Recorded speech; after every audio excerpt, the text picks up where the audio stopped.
kami dengan berkat Al-Quran dan jadikannya sebagai pinjaman, pimpinan, cahaya, petunjuk dan rahmat untuk kami.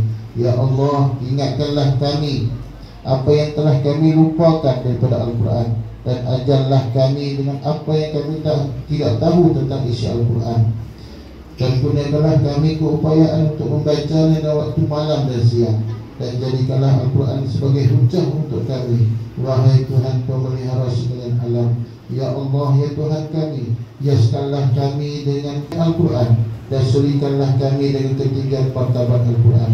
Pakaikanlah kami dengan pakaian permata Al-Quran. Masukkanlah kami ke dalam surga dengan syafaat Al-Quran.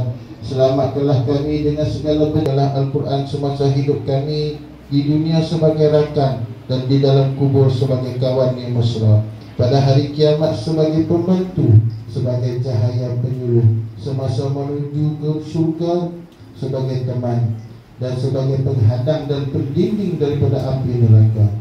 Dan jadikanlah Al-Quran untuk kami sebagai dan kemurahan dan kemuliaan-Mu jiwa, ya Allah, Tuhan yang Maha Pemurah. Ya Allah, api neraka dengan sebab kemuliaan Al-Quran. Tinggikanlah darjat martabat kami dengan sebab kelebihan Al-Quran, dan hapuskanlah dosa kejahatan kami dan ihsan. Wahai Tuhan kami, berikanlah kami kebaikan di dunia dan di akhirat.